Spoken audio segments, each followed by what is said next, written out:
বহু গ্রন্থে এবং পুরাণে তার মাহাত্ম্যের পরিচয় আমরা পাই। আবার ভরতচন্দ্র রায়ের রায়গুণাকারে বর্ণনামঙ্গল কাব্যেও মা অন্নপূর্ণার মাহাত্ম্যের কথা আমরা জানি। সাধারণত বাসন্তী পুজোর নবমী তিথিতে মা অন্নপূর্ণার পূজা করা হয়ে থাকে।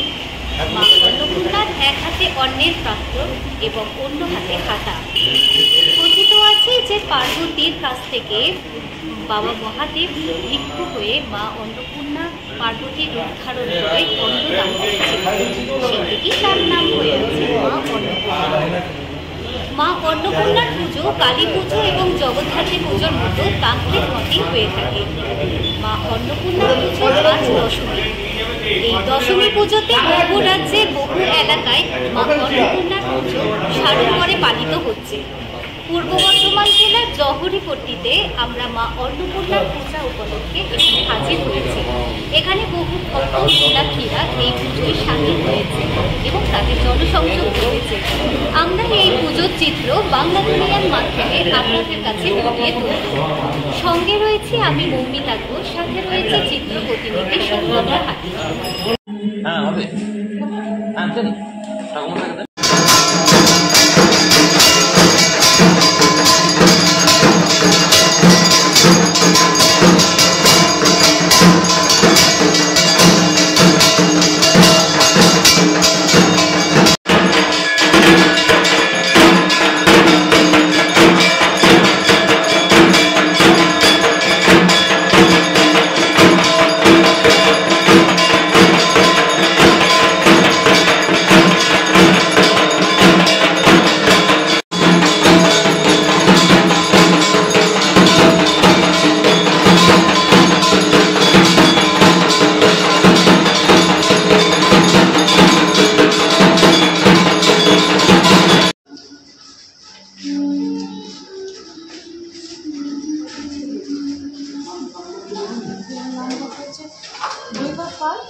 সংকল্প করে দেন।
আমরা তো এখানকার ব্যবসাদার, কিন্তু আমরা যেটুকু জানি আমাদের বাবা কাকা জ্যাঠারা থেকে আমার দাদুরা থেকে তার আগের থেকে এই পুজো হচ্ছে।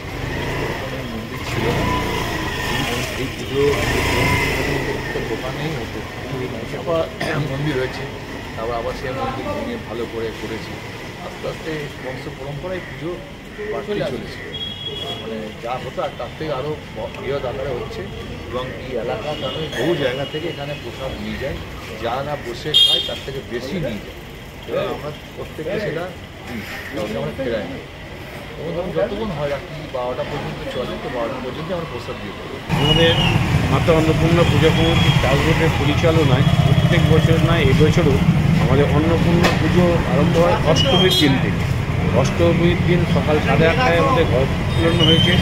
আমাদের মধ্যে উপস্থিত ছিলেন সেই দিন বর্ধমান দক্ষিণের বিধায়ক মাননীয় ভুবনদাস মহাশয়, শ্যামাপ্রসাদ ব্যানার্জি, জয়দেব মুখার্জি, শান্ত প্রামাণিক থেকে শুরু করে আমাদের 2 নম্বর ওয়ার্ডের কাউন্সিলর মাননীয় সিটি হাজরা মহাশয় থেকে শুরু করে আমাদের এই এলাকার সমস্ত নাগরিকগণ, এমনকি আমাদের এই পল্লীর সমস্ত ব্যবসাদাররা এখানে পৌঁছেছিলেন। আমাদের অষ্টমীর দিন থেকে পুজো আরম্ভ হয়। কাল গেছে রামনবমীর পুজো হওয়ার পর সন্ধ্যেবেলায় আরতি হওয়ার পর আমরা কম বেশি 1000-3 লোককে লুচি ভোগ খাইয়েছি, তার সঙ্গে আলুর দম ছিল আর দুধে ছিল। আমাদের মেন অনুষ্ঠান হচ্ছে অন্নকূট, যেটা আগামী 22 এপ্রিল 9 বৈশাখ আমাদের আরম্ভ হবে। সকাল ওই 12:30 দুপুরে 12:30 থেকে আরম্ভ হবে। যতক্ষণ আমাদের ভক্ত থাকবে রাত 12টা-1টা পর্যন্ত আমাদের অন্নভোগ চলবে। এখানেই অন্ন বিতরণ করা হয়। আমাদের এই এরিয়ার মধ্যেই সমস্ত মানুষ ভক্তগণ বসে খায়, এমনকি কৌটোতে দেওয়া হয়। যতক্ষণ লোক থাকে মোটামুটি আমাদের কম বেশি 50 থেকে 7000 লোক এখানে বসে খায়। এখানে আমরা এসে দেখছি যে এখানে অনেক পুণ্যার্থী ভিড় জনসংযোগ ঘটেছে। তাহলে কি এই এলাকার সবথেকে বড় পূজা মা অন্নপূর্ণা পূজা? বর্ধমান শহরে মনে হয় এটাই সব থেকে বড় অন্নপূর্ণা, আর কোথাও হয় না।